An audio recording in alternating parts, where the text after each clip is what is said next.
Looks like. I can't speak loudly. No. You know Arabic? No. No. لحظة هو اللي بيسأل. Just I hope that your disease in learning language will come to Arabic. Not in only reading Quran, but in speaking English. Just to take more. Why have you any medicine for not learning Arabic? You have a disease.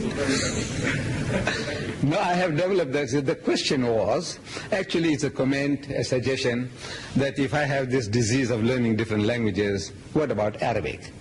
Because I can't speak Arabic. That's a fact. It's a fact is I can't speak Arabic. But for this job, I have done a homework. For this job, what I'm doing. Why I don't speak Arabic is a big story. Why? What happens? Why is it that all the known Arabs, they can read the Quran, the Hafizul Quran, they can recite like Basit, but they don't understand one word. Why? Then if you are an Arab, I'm going to put it around your neck that you are responsible for all that. But that's a different story. I wanted to go to America. It's when I was going to America in 1977, somewhere around there. I said, right, what new language can I learn? You see, that's how I get. What new language can I learn? So I'm thinking, Americans speak English. Maybe the Red Indians also speak English. So I said, yes, I might meet some Arabs there, Arab Christians. So I went and bought the Arabic Bible. And I learned Arabic from the Bible. And I show you how useful it is. I learned it. Right, and I go to America. I'm lecturing city to city, and there is a lull in the program. So they suggest to me, for a little holiday, you can go to Canada for a weekend. I said, okay. So I go to Canada, and they take me to Hamilton, Niagara Falls, and to Hamilton University. And if you are there, I said, what about a talk? I said, right. So they arrange a lecture in a hall like this at the university. At the end of the lecture, question and answers. That's my usual thing. I love to answer your questions. You see, I don't want to push things down people's throats and run away. All right, I give a fighting chance to come back. So, question time. Question from the top there. From the speech, I can make out the guy's an Arab. And from his question, he's a Christian. From his tongue, he's an Arab. And from the question, is a Christian question. So I answer him. Another one, again the same fellow. This one, again the same fellow. That Arab won't let go. He loves the Muslims so much. So when everything, the thing can't carry on forever. When the meeting is closed, the guy still comes up to me and starts arguing with me. Still, he won't let go. He's an Arab. He's a fighter. So I'm asking him, I said, you Arab?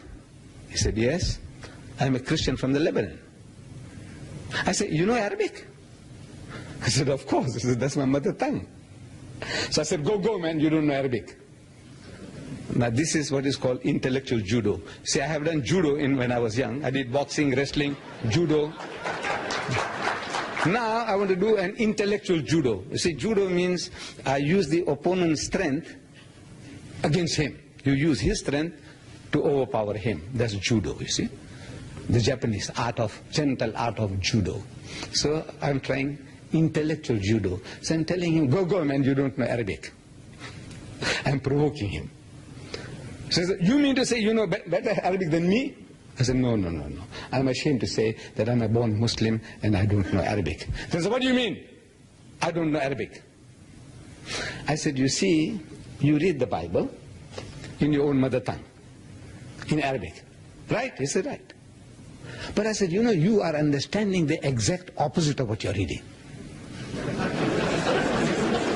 He said, what? I said, you see, you're reading there in the book, thou shalt not commit adultery. But you are understanding, thou shalt commit adultery. So what? What you take me for? What am I, a zombie, a loony? What? I said, no. Don't get angry. He said, I'll prove it to you. I will prove it to you. That this is what's happening to you. You read the book, and you understand the exact opposite of what you're reading. So what are you referring to? I said, you see Jesus Christ, I'm now giving him reference. Jesus Christ, when he went to that upper room where they had the Last Supper, he knows everything what I'm talking about. It's a clear picture, mental picture he has of what I'm talking. When he went to that upper room where they had the Last Supper, before his alleged crucifixion, he goes in and he wishes his disciples in the Hebrew language, Shalom Alaikum, same as Salam Alaikum, peace be unto you. And when he said peace be unto you, his disciples were terrified. I said, I want to know why were they terrified? Because when you meet your long lost master, your uncle, your grandfather, the Arab and the Jew, they'll embrace one another, kiss one another. That's your practice, you Hebrews and Jews, and Arabs and Jews. But the disciples of Jesus, they were terrified. That's what the Bible says. So I want to know why. Because you should be happy you meet your master.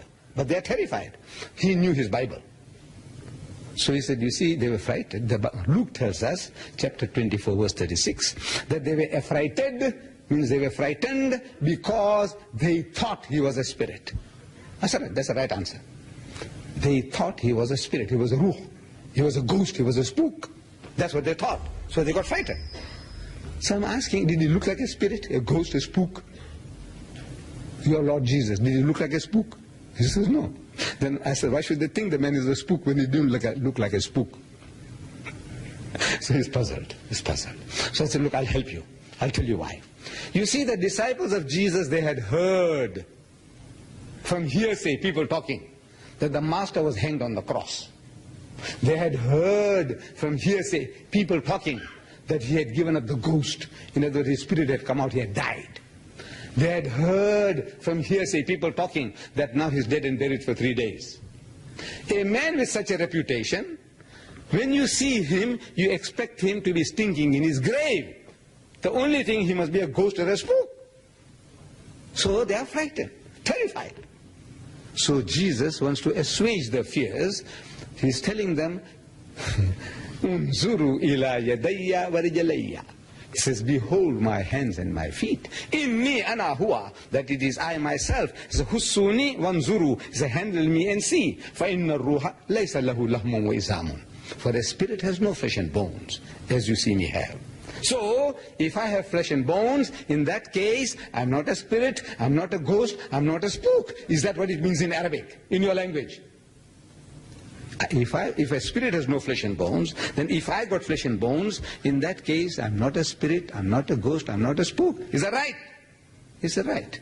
In other words, it's telling you that the body that you're seeing, it is not a translated body, it is not a metamorphosed body, it is not a resurrected body, because the resurrected bodies get spiritualized.